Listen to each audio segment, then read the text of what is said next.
والصلاة والسلام على رسوله المصطفى وعلى آله الموفين بالوفاء ما بعد. ആദരണീയരായ സാദാത്തുക്കൾ, പണ്ഡിതന്മാർ, മുതഅല്ലിമുകൾ, പ്രിയപ്പെട്ട മുഅ്മിനീങ്ങളെ, സഹോദരങ്ങളെ, അല്ലാഹു സുബ്ഹാനഹു വ തആല മഹത്വമേറിയ സദസ്സ് നമ്മിൽ നിന്ന് കബൂൽ ചെയ്യുമാറാവട്ടെ. ഇതിൻ്റെ എല്ലാ പ്രതിഫലങ്ങളും നമ്മിൽ നിന്ന് ഇവിടെ പറഞ്ഞു പോയ ഷരീഫ് സഖാഫി ഉസ്താദിൻ്റെ ഹളറത്തിലേക്ക് അല്ലാഹു എത്തിച്ചു കൊടുക്കുമാറാവട്ടെ. ബഹുമാനപ്പെട്ട ഷരീഫ് സഖാഫി ഉസ്താദിൻ്റെ 40-ാം ദിനത്തിലുള്ള ദുആ മജ്ലിസിലാണ് നാം സമ്മേളിച്ചിട്ടുള്ളത്. ധാരാളം പണ്ഡിതന്മാർ, മുതഅല്ലിമുകൾ സംബന്ധിച്ചിട്ടുള്ള വലിയൊരു മജ്ലിസാണിത്. ഇനി നമ്മുടെ മുന്നിലുള്ളത് ഈ സാദാത്തുക്കളുടെ ആത്മീയമായ ഒരു ദുആ ആണ് നാം പ്രതീക്ഷിക്കുന്നത്. ധാരാളം പണ്ഡിതന്മാർ ഒന്ന് രണ്ട് വാക്കുകൾ സംസാരിക്കാനിരിക്കുകയാണ്. ബഹുമാനപ്പെട്ട ഷരീഫ് സഖാഫി ഉസ്താദിന്റെ ജീവിതത്തിലെ ഓരോ ഘട്ടങ്ങളും പരിശോധിച്ചെടുക്കുമ്പോഴേക്കെല്ലാം വലിയ ഒരു തൗഫീഖുള്ള ഒരു വ്യക്തിത്വമായിട്ടാണ് നമുക്ക് കാണാൻ കഴിയുന്നത്. ഏകദേശം 48 വർഷക്കാലം ഈ ഭൂമുഖത്ത് അദ്ദേഹം ജീവിച്ചു എന്നതാണ് അറിയാൻ കഴിയുന്നത്.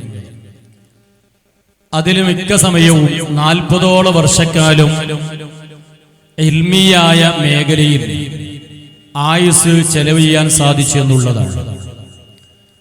പ്രാഥമികമായി മദ്രസ വിദ്യാഭ്യാസം, അതിനുശേഷമുള്ള ദർസ് വിദ്യാഭ്യാസം, അത് കഴിഞ്ഞ് മർക്കസിൽ ശൈഖുന സുൽത്താനുൽ ഉലമ ഉസ്താദിന്റെ തർബിയത്തിലായിട്ടുള്ള ഇൽമിയായ പഠനം. ആ പഠനമേഖല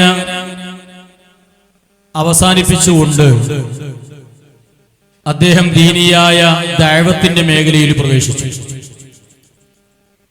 2004 മർക്കസിൽ നിന്ന് സനദ് വാങ്ങുന്നത്. അത് കഴിഞ്ഞ് ദാറുൽ ഇർഷാദിൽ ചുരുങ്ങിയ കാലം സേവനം ചെയ്ത് അതിനുശേഷം തന്റെ ദഅവത്തിന്റെ എല്ലാ സമയങ്ങളും ചെലവ് ചെയ്തിട്ടുള്ളത് സാഗറയിലെ മർക്കസുൽ ഉലൂം എന്ന സ്ഥാപന ക്യാമ്പസിലാണ്. ഇൽമിന് വേണ്ടി സമയങ്ങളും ആയുസ്സും ചെലവ് ചെയ്യുക എന്നുള്ളത് അത് വലിയൊരു അമലാണ് എന്ന് നാം ഓരോരുത്തർക്കും അറിഞ്ഞ സംഗതിയാണ്.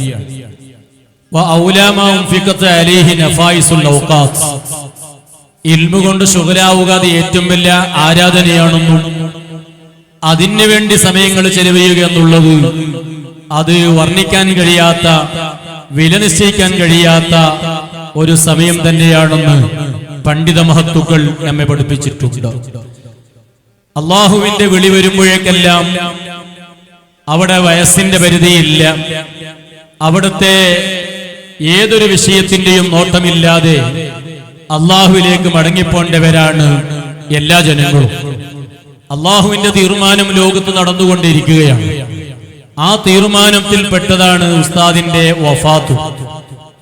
പരിശുദ്ധമായ മക്കത്തുൽ മുക്കറമയും പരിശുദ്ധമായ മദീനത്തുൽ മുനവ്വറയും എല്ലാം സന്ദർശനം നടത്തി, സിയാറത്തുകൾ ചെയ്തു, ഉംറ ചെയ്തു, എല്ലാ ദുആകളും ചെയ്ത് നാട്ടിൽ തിരിച്ചെത്തി. ചെറിയൊരു കാലമാണ് മുമ്പിലുണ്ടായത്. നാമൊക്കെ പറഞ്ഞും കേട്ടും അറിഞ്ഞവരാണ് 40 ദിവസക്കാലം ഹജ്ജ് ഉംറ നിർവഹിച്ചവരുടെ പ്രാർത്ഥനകൾക്ക് ഇജാബത്തുണ്ടെന്ന്. അതുകൊണ്ട് തന്നെ ആ 40ന്റെ ഉള്ളിലുള്ളൊരു കാലമാണ് ഈ ഉംറ സിയാറത്തിന് ശേഷം ഷരീഫ് സഖാഫി ഇവിടെ ജീവിച്ചിട്ടുള്ളത്. അദ്ദേഹത്തിന്റെ വഫാത്തും ഒരു നല്ലൊരു ദിവസത്തിൽ, നല്ലൊരു സമയത്തിൽ തന്നെ സംഭവിച്ചു എന്നുള്ളത് ഈമാനുള്ള ജനങ്ങൾക്ക് വലിയ ചിന്തിക്കാനുള്ളൊരു പാഠമാണ്. യൗമുൽ അറഫ മുഅ്മിനീങ്ങളെല്ലാം നോമ്പനുഷ്ഠിച്ചു അവരുടെ സദാസമയം അല്ലാഹുവിലേക്ക് മനസ്സ് തുറന്നുകൊണ്ട് ഇബാദത്ത് ചെയ്യുന്ന ഒരു ധന്യമായ ഒരു ദിനം. മാത്രമല്ല സയ്യിദുൽ അയ്യാം, ദിവസങ്ങളുടെ നേതാവ് എല്ലാവരും ദുആരക്കുന്നതാണ്. ജുമുഅ ദിവസം മരണപ്പെടണം. അങ്ങനെയുള്ള ഒരു സയ്യിദുൽ അയ്യാമായ യൗമുൽ ജുമുഅ അവിടുത്തെ മരണത്തിന് കിട്ടിയിട്ടുള്ള ഒരു ദിനമാണ്. അതും ജുമുഅക്ക് അടുത്തൊരു സമയം കൂടിയാണ്. എല്ലാ അർത്ഥത്തിലും അദ്ദേഹത്തിന് അല്ലാഹു തആല നല്ലൊരു തൗഫീഖ് കൊടുത്തു എന്നുള്ളതാണ്. ഇങ്ങനെയെല്ലാം നമ്മൾ പറയുന്നെങ്കിലും നമ്മുടെ മുന്നിലുള്ളത് എന്താണ്? അവിടുത്തെ ഈ വിഷയങ്ങളെല്ലാം പറയുമ്പോഴും കേൾക്കുമ്പോഴെല്ലാം നമ്മുടെ ജീവിതത്തെ ഒരു അവലോകനം നടത്താനുള്ള ഒരു സുവർണ അവസരമാണിത്. ഇത് നമുക്ക് സന്തോഷിക്കാനുള്ളതല്ല, ഇത് ആഹ്ലാദിക്കാനുള്ളതല്ല. ഇത് ഈ സദസ്സ് നമുക്ക് മരണത്തിന് ഓർക്കാനാണ്. എപ്പോഴാണ് എന്റെ മരണം, അത് എങ്ങനെയാണ് എന്റെ മരണം, എവിടെയാണ് എന്റെ മരണം എന്നൊരു ആത്മവലോകനം നടത്താനുള്ള ഒരു അവസരമാണ് ശരീഫ് സഖാഫി ഉസ്താദ് നമ്മിൽ വിട്ടുപോയിട്ടുള്ളത്. ഉദ്കുറു മഹാസിന മൗതാകും, അഷ്റഫുൽ ഖൽഖ് സ്വല്ലല്ലാഹു അലൈഹി വസല്ലം പറഞ്ഞില്ലേ, മരണപ്പെട്ടവരുടെ നന്മകൾ നിങ്ങൾ ധാരാളം പറയണം. അതിൽ നമുക്ക് രണ്ട് പാഠങ്ങളാണ്. ഒന്ന്, മരണപ്പെട്ടു പോയ വ്യക്തിത്വത്തിനുള്ള ദുആ ലഭിക്കാൻ ഒരു കാരണം. പിന്നൊന്ന്, നമ്മുടെ ജീവിതത്തെ ധന്യമാക്കാനുള്ള ഒരു ഉപദേശം കൂടിയായി ആ മഹാസിനുൽ മറ്റേ നന്മകളെ ഓർക്കൽ ലഭിക്കുന്നുണ്ട്. അതാണ് നമ്മുടെ സ്മരിച്ചിട്ടുള്ളത്. നമ്മുടെ ജീവിതത്തെ നന്നാക്കി എടുക്കുക. നമ്മുടെ വാക്കുകൾ, നമ്മുടെ പ്രവർത്തനങ്ങൾ, നമ്മുടെ ഹറക്കാത്ത് സകനാത്തുകൾ അതെല്ലാം മരണത്തെ മുന്നിൽ കണ്ടുകൊണ്ടാകണം. നമ്മളെ കൊണ്ട് ഒരാൾക്കും ഒരു ബേജാറുണ്ടാകരുത്. നമ്മുടെ ജീവിതത്തിൽ ഒരാളെയും വിഷമിപ്പിക്കരുത്. എല്ലാ നിലക്കും മരണത്തിന് ഒരുങ്ങി നിൽക്കുന്ന രൂപത്തിലുള്ള മരണമാകാൻ അതിനുള്ളൊരു കാരണമാണ്, ഒരു പ്രചോദനമാണ് ഈ സദസ്സ്. ഞാൻ സാന്ദർഭികമായി ഓർമ്മപ്പെടുത്തുകയാണ്. ഞാൻ സംസാരം നീട്ടുന്നില്ല.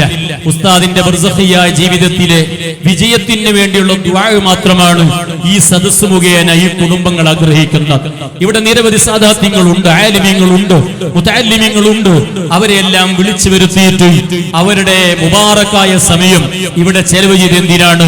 ആ ഖബറിൽ ഏകനായി കിടക്കുന്ന ഇരുട്ടരയിൽ കലയുന്ന സമയം കഴിയുന്ന ആ ശരീഫ് സഖാഫിക്ക് വെളിച്ചം ലഭിക്കാനാണ്.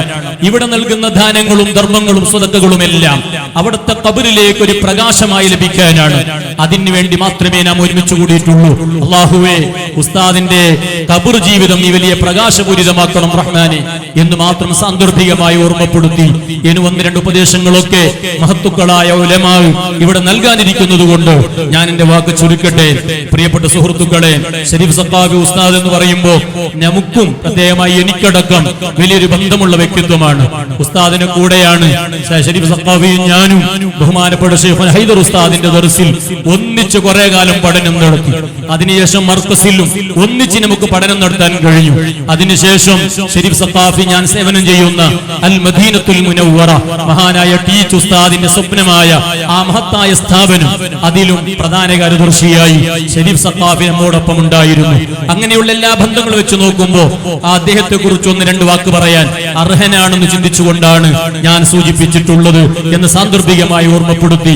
ഇവിടെ മർക്കസുൽ ഉലൂമിലെ ഇംഗ്ലീഷ് മീഡിയം വിദ്യാർത്ഥികൾ ധാരാളം പരിശുദ്ധമായ ഖുർആൻ ഓത്തുകൾ നടത്തിയിട്ടുണ്ട്, ഖത്മുകൾ ഓതിയിട്ടുണ്ട്, യാസീൻ സൂറത്തുകൾ ഓതിയിട്ടുണ്ട്, ദിക്റുകൾ ചൊല്ലിയിട്ടുണ്ട്, സ്വലാത്തുകൾ ചൊല്ലിയിട്ടുണ്ട്. അതുപോലെ അവിടുത്തെ കുടുംബങ്ങളെല്ലാം ചേർന്ന് 13,30,000 ചില്ലാനം ദിക്റുകൾ ചൊല്ലിയിട്ടുണ്ട്. ബഹുമാനപ്പെട്ട ശരീഫ് സഖാഫി വഫാത്തായി പോകുന്ന നേരം യതീമായി പോക്കിയിട്ടുള്ള നമ്മുടെ അവിടുത്തെ മക്കളായ 3 മക്കൾ, സഅദ്, അതുപോലെ ഷഹീർ, ഹഫി എന്ന് പറയുന്ന 3 കുട്ടികൾ, അവര് 313 സൂറത്തുൽ ഫാത്തിഹ ഉപ്പയുടെ ഖബറിലേക്ക് ഓതി വെച്ചിട്ടുണ്ട്. ആ പ്രിയപ്പെട്ട മക്കൾക്ക് അല്ലാഹുവേ നീ വലിയ കാവൽ നൽകണം റഹ്മാനെ. അവർക്ക് ബാപ്പയില്ല എന്ന് തോന്നിപ്പിക്കുന്ന ഒരു അവസ്ഥ അവർക്ക് നീ വരുത്തരുതേ റഹ്മാനെ. അതുപോലെ ആ മക്കളുടെ പ്രിയപ്പെട്ട ഉമ്മ ശരീഫ് സഖാഫിയുടെ ഭാര്യ, അല്ലാഹുവേ ആ ഭാര്യക്കടക്കം നീ ക്ഷമ നൽകണം റഹ്മാനെ. അതുപോലെ മാതാപിതാക്കൾക്കും കുടുംബങ്ങൾക്കെല്ലാം നീ ക്ഷമ നൽകണം റഹ്മാനെ. ഇവിടെ ചൊല്ലപ്പെട്ട തഹ്ലീലുകൾ, ഓതിയ ഖുർആനുകളെല്ലാം അതിന്റെ എണ്ണം പറയലല്ല ലക്ഷ്യം. അത് നിങ്ങളൊക്കെ ശരീഫ് സഖാഫിന്റെ പേരിൽ ഹദിയ ചെയ്യണമെന്ന് മാത്രം പറഞ്ഞുകൊണ്ട് ഈ മഹത്തായ സംരംഭത്തിലുള്ള ബഹുമാനപ്പെട്ട മദക്കതങ്ങൾ, അതുപോലെ നമ്മുടെ കൃഷ്ണാപുര കാളി EK ഉസ്താദ് അവരുകൾ, അതുപോലെ ശൈഖുന ഹൈദർ ഉസ്താദ്, അതുപോലെ ഓലമുണ്ട് ഉസ്താദ്, കർണാടക ജംഇയ്യത്തുൽ ഉലമയുടെ കാര്യദർശി ഭാരവാഹിയായ ബഹുമാനപ്പെട്ട തോക്കി ഉസ്താദ്, കർണാടക ജമിയത്തുൽ ഉലമയുടെ വൈസ് പ്രസിഡന്റായ വളവൂർ ഉസ്താദ്, അതുപോലെ PP ഉസ്താദ്, അതുപോലെ ആദം ഹസനി ഉസ്താദ്, സൈനി ഉസ്താദ്, അഷ്റഫ് സൈദ് മള്ളൂർ ഉസ്താദ്, അഷ്അരി ഉസ്താദ് അടക്കം ബഹുമാനപ്പെട്ട കാസിം ഉസ്താദ്, പെർന ഉസ്താദ്, ബാലപ്പൻ ഉസ്താദ്, ഇങ്ങനെ ധാരാളം ആലിമീങ്ങൾ, മൂടടുക്കയുടെ മുദരിസ്മാര്, അതുപോലെ അജ്ൽ മുഗർ മുദരിസ് ഉസ്താദ് അടക്കം ധാരാളം പണ്ഡിത മഹത്തുക്കളുണ്ട്, മുതഅല്ലിമീങ്ങളുണ്ട്. എല്ലാവർക്കും ഹൃദയം നിറഞ്ഞ സന്തോഷങ്ങൾ അറിയിച്ചുകൊണ്ട് എല്ലാവരുടെ ദുആ ആഗ്രഹിച്ചുകൊണ്ട് ഞാൻ എന്റെ വാക്ക് ഉപസംഹരിക്കുകയാണ്. ഇൻഷാ അല്ലാഹ് രണ്ടു ആകാശം അറിയിക്കുന്നതിന് വേണ്ടി, ഉപദേശം നൽകുന്നതിന് വേണ്ടി ബഹുമാനപ്പെട്ട ബാലപ്പൻ ഉസ്താദ് അവരുകളെ വളരെ ആദരവോടെ ക്ഷണിക്കും.